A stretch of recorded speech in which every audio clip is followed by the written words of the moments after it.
How we doing, everybody? UFC Thoughts here, and today I'm going to be going over my picks and breakdown for every fight on UFC Saudi Arabia. Adesanya vs. Imavov on February 1st, 2025. Timestamps in the comments below. Let's get right into it with the first fight of 11. We start off with Hamdy Abdelwahab versus Jamal Pogues. I'm going to go with Jamal Pogues on this one.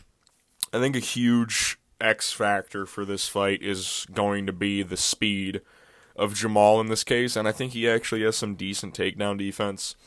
Hamdy Abdelwahab, if you guys remember, had one fight in the UFC, and it was turned to a no contest because he popped hot for steroids, and then he popped hot for steroids again. He hasn't fought since UFC 277, which, if I remember correctly, that's going to be 2022, I believe.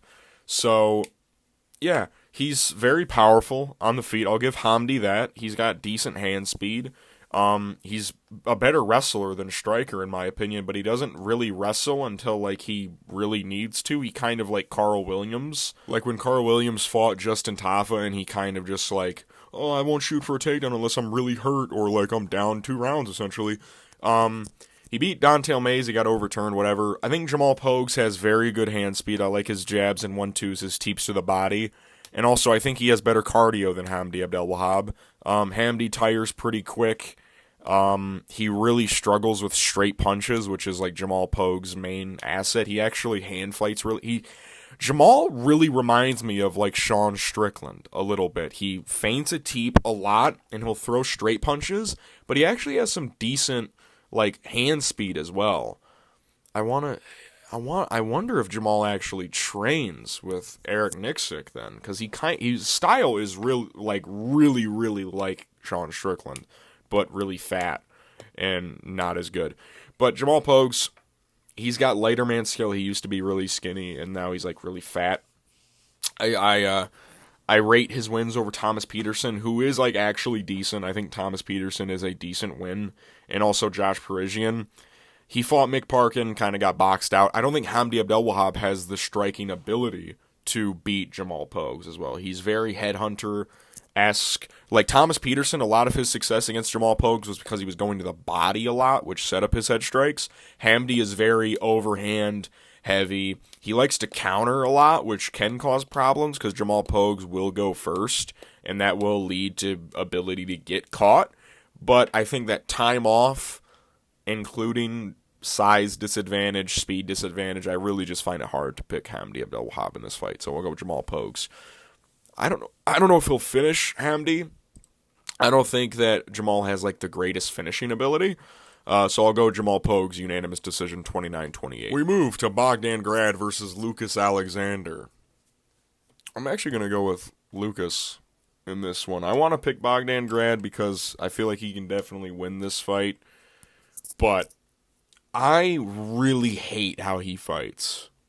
I am not a fan of Bogdan Grad's fighting style for, like, picking him. I don't know if you ever have these moments when you guys watch the Contender Series and, like, somebody wins, but you're watching and like, well, they're never going to beat anything if they ever get signed to the UFC. That's my thought process whenever I watch Bogdan Grad. Throws strikes way out of range, especially his low kicks. He is a victim to straight punches, throws very loopy overhand rights. He kind of is slower as well. He was a former lightweight who moved down. He got smoked by Tom Nolan in like a minute and some change. He arguably robbed Michael Aswell earlier this last year on the last season of the Contender Series. I thought that one guy scored that 30-27. I have no idea how you score that the first round to fucking Bogdan Grad.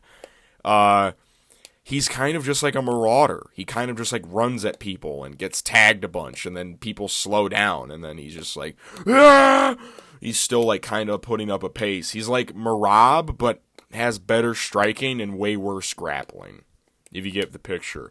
I think Lucas Alexander is going to piece him up, and I think he can finish him in the first round. Lucas Alexander is definitely not like a for sure pick here.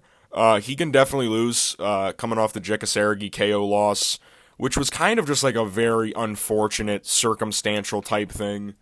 He falls to the ground, tries to get back up because Jekka like disengages, and when Lucas is getting up, he's like spinning around, and Jekka just lands a right hook. I doubt that there's going to be moments like that against Bogdan Grad, and if there are, I don't see him chinning Lucas. I think Lucas Alexander's leg kicks are superb. I think he can chew up Bogdan's leg kicks because that was something that Michael Aswell could have done against him. He didn't throw enough low kicks. Bogdan Grad would throw a leg kick way out of range, literally reset his stance, stand still, and his leg would just be wide open, or a straight punch would be wide open. He'd be countered so easily off the leg kicks and just kicks in general, to be fair. And it's a bigger cage, and Lucas Alexander supremely struggles in smaller cages. It's a bigger cage. It's a full cage, not the apex. So I imagine, right, that Lucas Alexander is going to be able to manage distance well enough. He's not going to fight a extremely great jiu-jitsu specialist like a Joe Anderson Brito, who is his other loss in the UFC, which is like, that's not even fucking bad looking at it. His like biggest weakness is submissions and takedown threats. I think Lucas Alexander is decent enough now to like, he's able to get back up. He has good jiu-jitsu as well. So I don't know.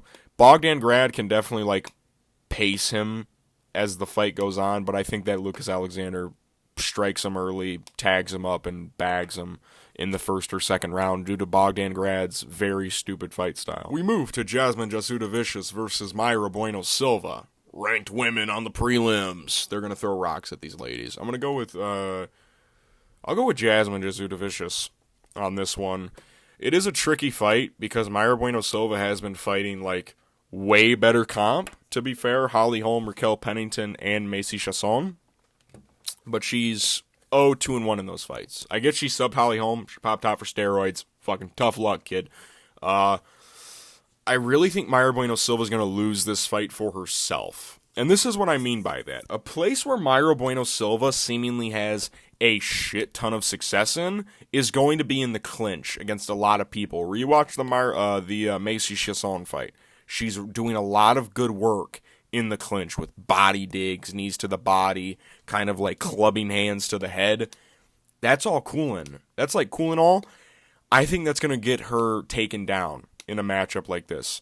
Also, considering she's dropping weight to get down to flyweight. The last time she was at flyweight was 2021, I believe, and she lost that fight. It was against Manon Fior in like October, I believe, of fucking 2021. So a little over 3 years ago-ish. But, yeah, I think on the feet, Mayra Bueno Silva is going to have a decent advantage speed-wise. And damage-wise, just like overall power. Jasmine is pretty slow to start the fight, which is where I think Mayra Bueno Silva is going to have a lot of success. But I think Jasmine is tough. She is a very tough lady, and she has good sub defense, at least. She has never been subbed in her career. I think Mayra Bueno Silva's cardio is kind of shit for her fight style. She kind of gasses herself out as well. She goes like 100% in the first round, and then kind of just like slows down. We saw that in the Raquel Pennington fight, and she was starting to slow down against Macy Chasson, and then she got taken down, like I said, because she got into a clinch with her, and she didn't like get the correct position. I think Mayra Bueno Silva can definitely win. I think that 10 pounds more weight to cut as well. She was slowing down at 135. I can't imagine what a 10-pound excess weight cut is going to do to her cardio. And it's not even like a chin health thing. I think it's just like her cardio isn't that great. I also believe that Jasmine usually pushes a pace. She throws a lot of strikes usually in her fights, and she controls the ground game pretty well. I mean, Priscilla Cachoeira is dog shit. Don't get me wrong. Fatima Klein is decent, but she was going up a weight class. She's also beat like girls like Miranda Maverick as well, who are like decently underrated as well, and like Ariane De Silva, who is also decent, and she finished her, and then she's also beat Gabriela Fernandez, who's a really solid grappler as well.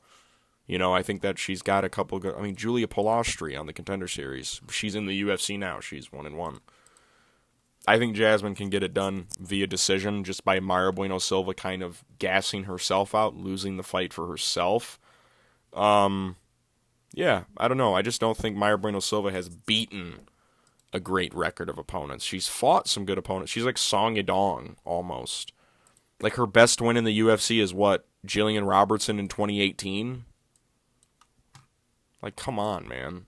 I'll go with Jasmine. We move to Terrance McKinney versus Damir Hadžović. I'll go with Terrance McKinney by first round finish. Yeah, I think if Terrance loses this, he'll probably be cut. So I kind of want him to win.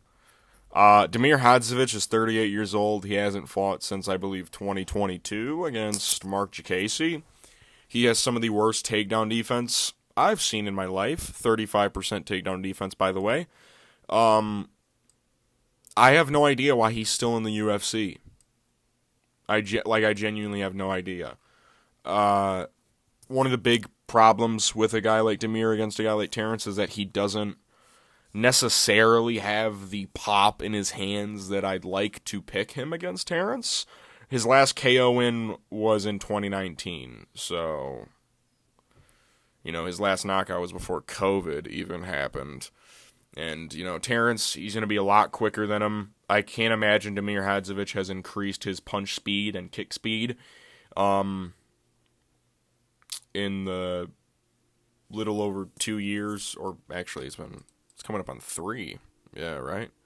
July of 20. Yeah, so a little over 2 years. We're coming up on a third revolution around the sun since this guy fought.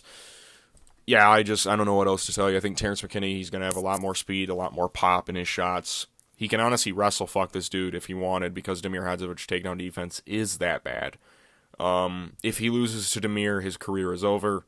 So please don't lose, Terrance. I mess with you heavy, buddy. We move to Shamil Gaziev versus Thomas Petersen. I'll go with Shamil. Shamil the Blob Gaziev, the meal deal. Shamil the Blob Gaziev.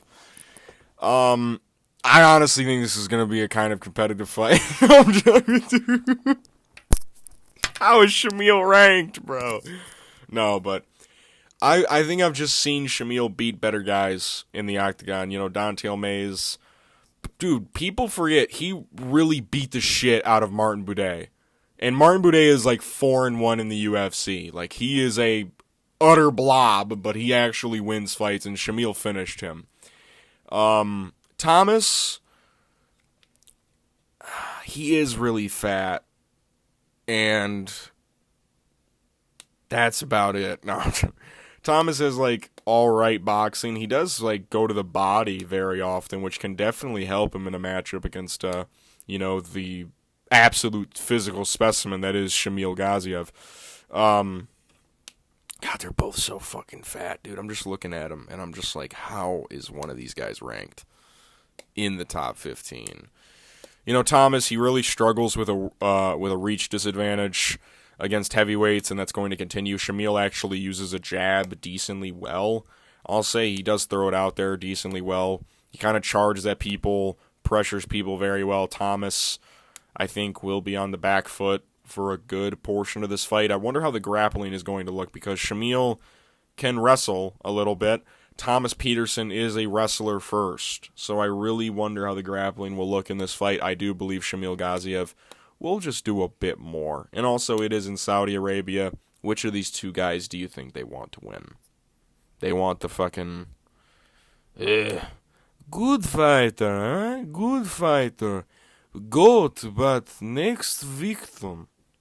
He was talking about John Jones when he said that, by the way. So, Shamil Gaziev. Move to the featured prelim. Muhammad Naimov versus Kaan Ofli. I'll go with Muhammad Naimov in this one. I think he can knock out Kaan Ofli in the first or second round. Kaan Ofli, I'm going to be honest with you, I think he's just in the completely wrong division. I have no idea why he's still a 145er. I don't see him finding a lot of success in the UFC. He got colded by Myron Santos, which Myron Santos is one of the boys. Can't wait to see him fight at 313 against Francis Marshall. But anyways, back to the point. Kaan Ofli, decent wrestler. He's like a Volkanovski build, but lacking every ounce of the striking, and also doesn't have what Volkanovski has, which is the longer arms. And, like, He's got a long reach, Volkanovski. Kaan Ofli is like Volkanovski, but if he had like really short arms. Right? He's like, And Muhammad Naimov is going to be way quicker than him. He's younger than him. He has good takedown defense as well. If you look at the UFC website, it says he has like a 55, which is just like mathematically not right. He's only been taken down, I think, 6 times on, what was it, 18 attempts, I believe. So he has like a takedown defense of like 66, which is like way higher than 50 at least. But actually, I think it was like, fucking forget it. Who cares? Anyways, Muhammad Naimov, he's a dynamic striker as well. He'll throw knees to the body. He'll throw flying knees as well. His jab is decent. Kaan Ofli misses a lot of low. He'll throw a lot of low kicks. He'll try and throw a couple hooks. He'll try and get his pocket work going. But I think Muhammad Naimov with the bigger cage is going to be able to avoid most of this.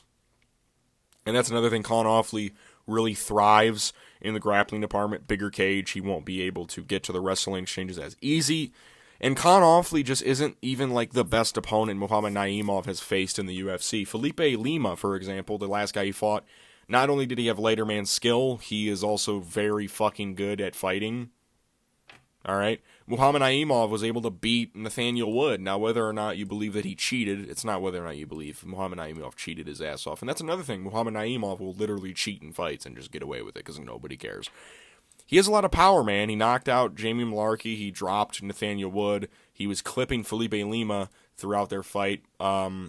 He bulldozed, is this Eric Silva? Yeah, but he kind of like tore his ACL or some shit. But I think Muhammad Naimov has the grappling department down enough to where he can deal with Kaan Ofli and just tee off on him on the feet or do enough work.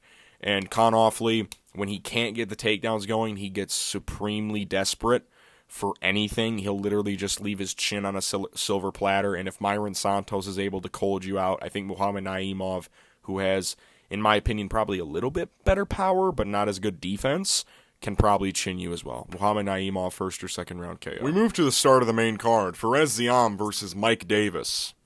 I'll go with your hipster's favorite fighter, Mike Davis. Mike Davis is really good, man. People forget, man. You know, Mike Davis, he doesn't fight a lot. He's always in great shape. He kind of just fights like every 1.5 years and just like beats the shit out of people. And then like just dips. Like this isn't even like his main shit. Mike Davis, really good boxing.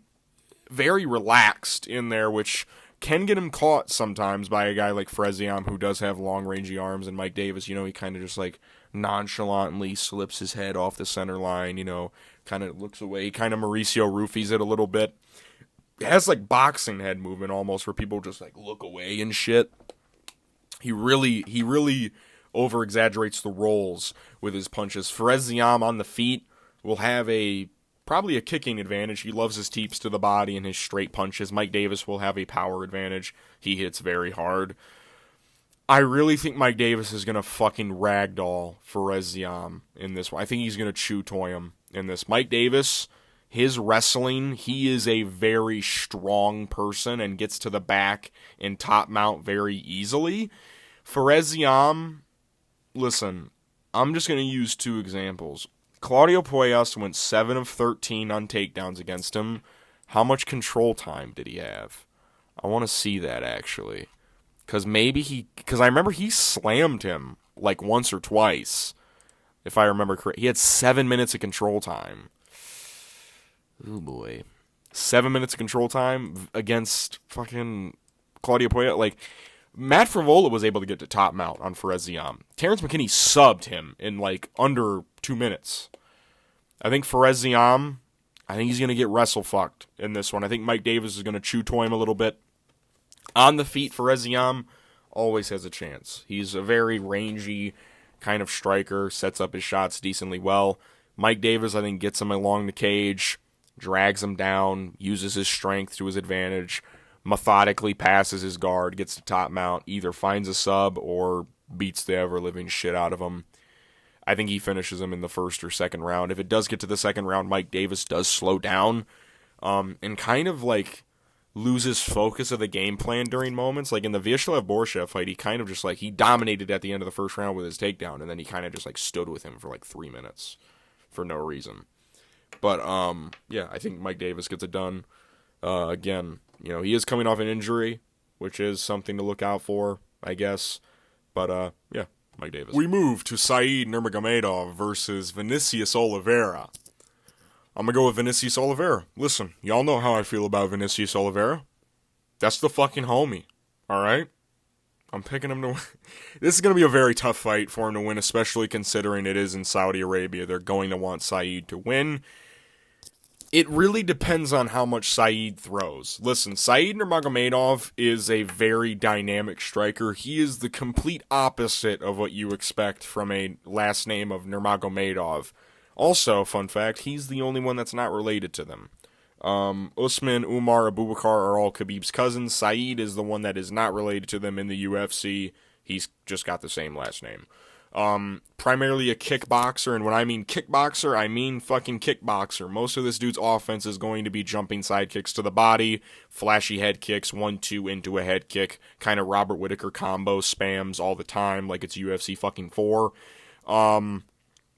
Said is very good. He also has the grappling, and also his submission offense when people shoot takedowns on him is fucking incredible. He locks a modified guillotine almost like Mario Bueno Silva ninja chokes, like he Mario Bueno Silva maxes, and just fucking, and then like rips people's heads off. Vinicius Oliveira, he's also very tricky, and I think he's going to be a little tricky for a Said type fighter to go against. For one, Vinicius Oliveira has decent takedown defense. I was a little shocked in the Bernardo Sapai fight, but Ricky Simón, I don't think Ricky Simón even got him down once, and he shot I think 8 takedowns at least.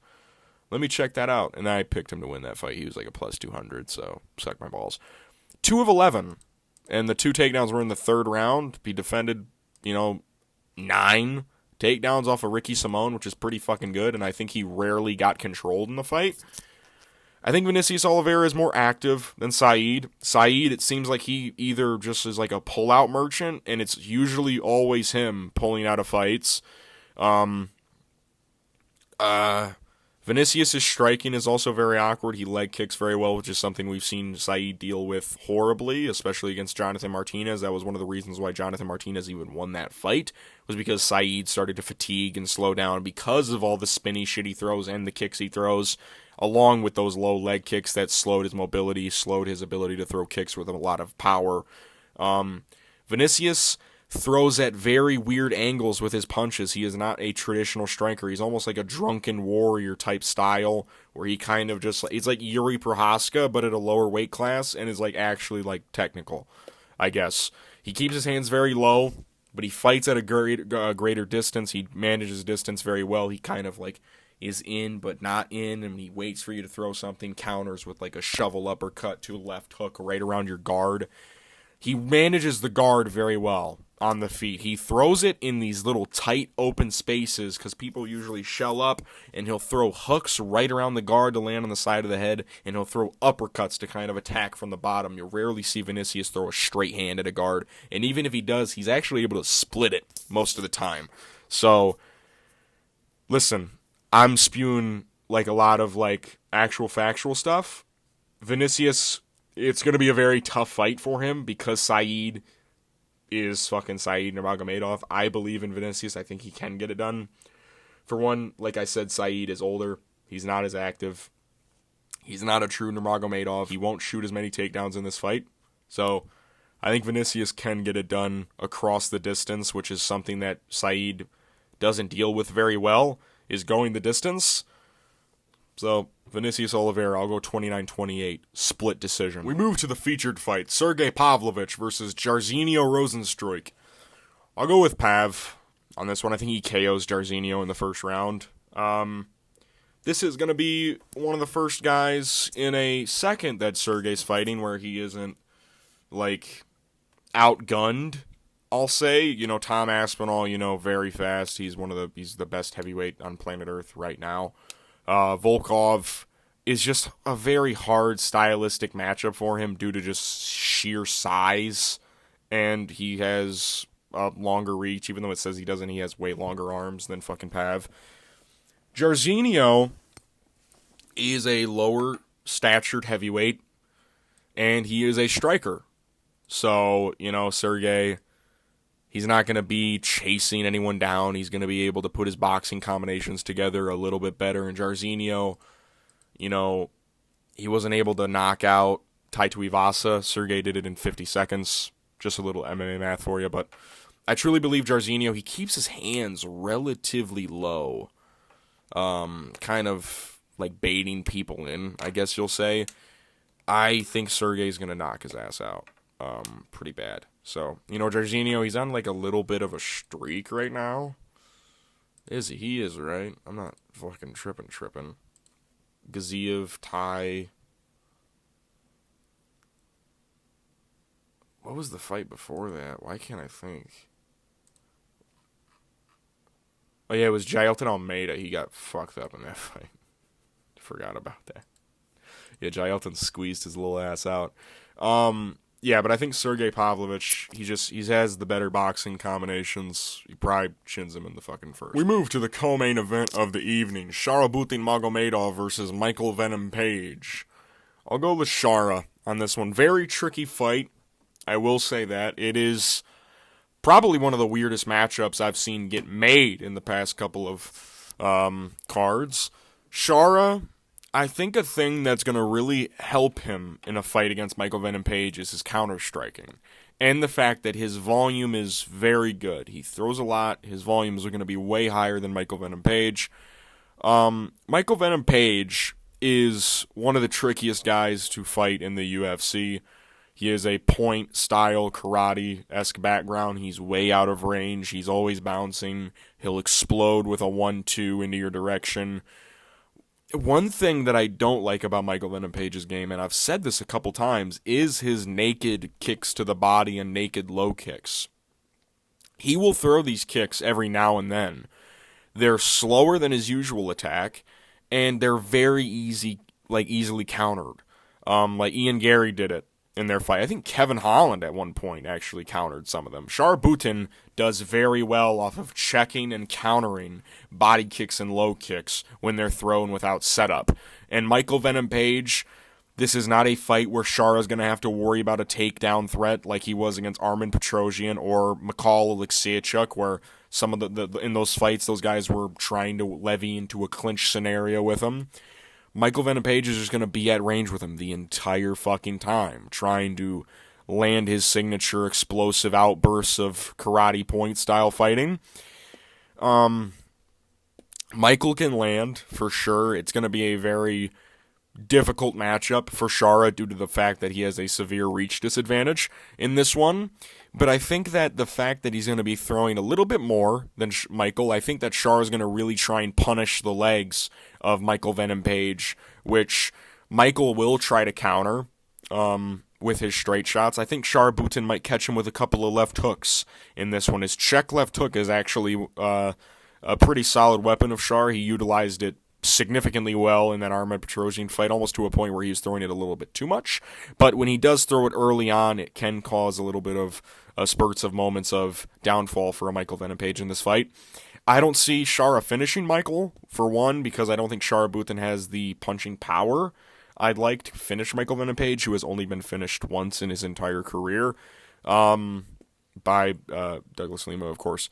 But I think that Michael Venom Page will just get outdone a little bit across 3 rounds. Possibly it's a robbery. I think in Abu Dhabi the scorecard's going to favor Sharabutin as well. But yeah, I think Michael Venom Page most likely will lose. Not most likely. It's a very tricky fight. It's one of those fights where if you're after the fight, you'd be like, of course he was going to win. It's going to be like one of those where you're like, well, of course Michael Venom Page wasn't going to be able to land his karate point style. Or, of course, Sharabutin was going to struggle with the range. It's going to be one of those. It's going to be one of those. We move to the main event. Israel Adesanya versus Nasruddin Imavov. I'm going to go with Nasruddin Imavov on this one. I think it's going to be a tricky fight for both fellas in this scenario.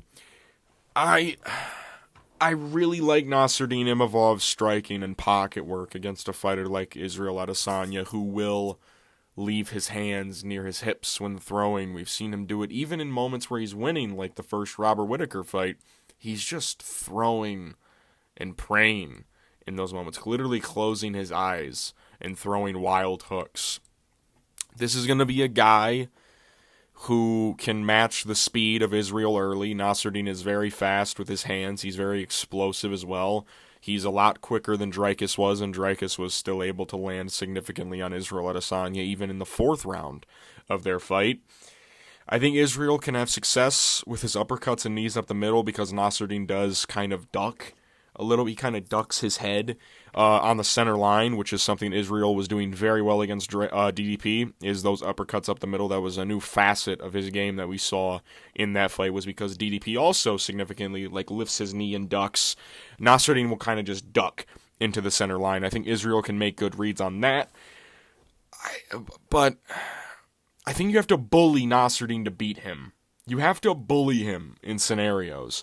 Sean Strickland, in certain moments, was bullying Nasruddin Imavov when he got the takedown and when he was clinching him. He was able to bully him then. Jared Cannonier was able to hold him against the cage for minute-long exchanges in their fights, even longer sometimes, to try and wear him down. Brendan Allen held him down for an entire round and drained him of a lot of cardio in that fight just based off the first round alone.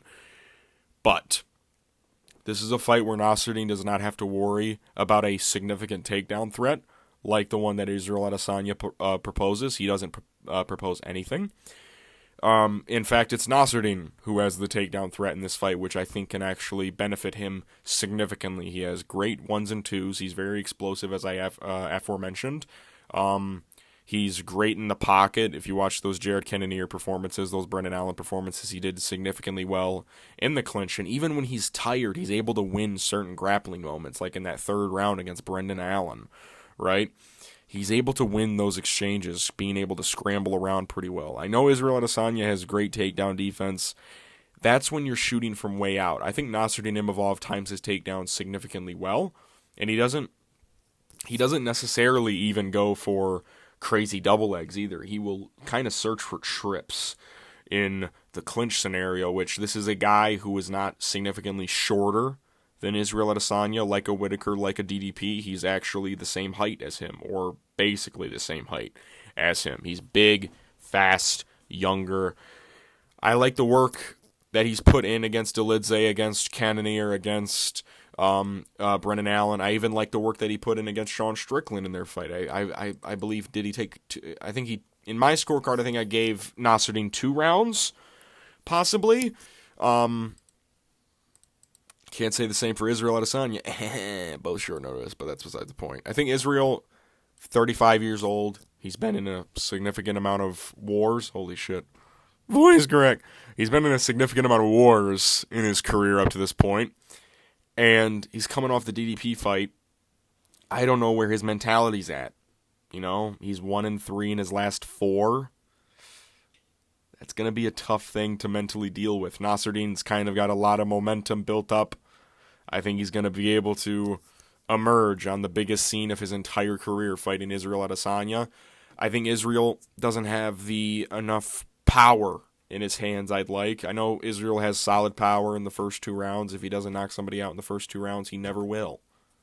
It's kind of the thing.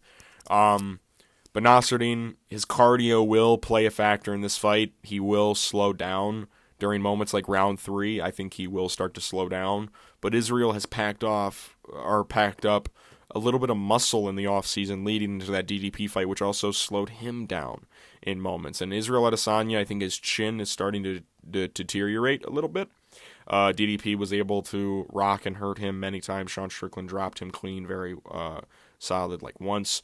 Alex Bahia was getting to him with his low kicks. And I think Nasruddin has a mean leg kick and mean teep to the body as well that can usurp with his 1s and 2s. Israel Adesanya, this is not a fighter that he's going to be able to 25-minute scoot around the cage, leg kick around. Nasruddin is going to push the fight to him, and he's not a sloppy, blitzing striker like DDP or Paulo Costa. He's actually a more technical fighter than both of those fellas, and DDP was able to beat him with his sloppy, slow striking as the fight went on. I think Nasruddin, a more technical, quick striker. I think he'll be able to get past Israel. He'll get hurt. I think Israel will land on him. Not hurt. I didn't mean like hurt, like rocked or anything. I think Israel will be able to land on Nasruddin, like I said, with his uppercuts. I think his speed is still there with him. I think it's just Israel has kind of become a wild, like swinger as of recent. He isn't as like technical as he used to be. You see him putting like virtuoso performances against like Brad Tavares. Even in a fight that I brought up earlier, the first Robert Whittaker fight, the finishing sequence was wild, but he was actually putting up a really solid performance in that fight. As of recent, you get the second Alex Pereira performance, which was razor close in that first round, and then he ended up knocking him out. He had the 49-46 loss to Sean Strickland, literally was throwing at ghosts that entire fight. DDP, his performance was actually pretty good. I think that people don't rate that performance as highly as they should. I think Israel actually did pretty well in that fight. It was just the fact that DDP is a person you can't knock out. At middleweight, it is very hard for you to do. And he kind of is just able to work harder than you as the fight goes on. Nasruddin, I don't think he might be able to hurt Israel in like the third or fourth round because he still has his speed in those rounds. That's where Israel can slow down as well. I think Nasruddin can get in the clinch with him. I think he'll be a bit stronger than Israel. I think he'll be able to grapple decently well early on, which will indeed slow down Israel to about his level when they enter those championship rounds, that third, fourth, and fifth. I think Nasruddin will keep his speed. Israel will as well, but Nasruddin will just have a bit more pop, I believe, in his hands. And I think that's where the tide will start to shift. I think Nasruddin can finish Israel Adesanya in maybe round 4 or 5. I think they'll both be tired. But I think Israel at this point in his career, he's more swinging at ghosts as of recent. And Nasruddin is on just such a killing spree of middle. I mean, he was able to take down Chris Curtis at will in their fight. He took him down 3 of 4 times. He was able to ragdoll him, essentially, and that's a very good performance. Brendan Allen wasn't really able to do that as well, and Nasruddin was. So I think Nasruddin will get it done on the biggest stage of his career. I'm UFC Thoughts. These have been my picks and breakdown for every fight on UFC Saudi Arabia. Adesanya versus Imavov on February 1st, 2025. My confident picks reside with Terrance McKinney, Mike Davis, and in the main event, Nasruddin Imavov. My pre-card rating is a 7 out of 10. Some fights fell through on this card. For sure, we lost Ikram Aliskerov. We missed out on another guy. There was another fight that got pulled off this card. Yeah, Abdul Karim Al-Sawadi got pulled off this card, which he's pretty decent. He's chill. Excuse me. But the main card on this fight night is genuinely better than like most fight nights. You have 3 legit, like, Pav Rosenstrike is a main event in modern MMA. That's a fact. That's the featured fight. Sharabutin Magomedov, Michael Venom Page, I legit wouldn't even be upset if that was just like a main event in itself. I think that fight is very fucking interesting. And then Israel Adesanya, Nasruddin Imavov, crazy main event. You have Israel Adesanya, you have Nasruddin Imavov. Israel kind of in the waning stages of his career. You know, he's been in the UFC for a pretty decently long time. What was it, 2018, 2017 when he joined? Nasruddin Imavov is on the run right now. He's the next guy up. Can Israel Adesanya prove his expertise and crafty veteran status against Nasruddin Imavov? We'll find out come Saturday night. I'll see you guys after the fights. Peace.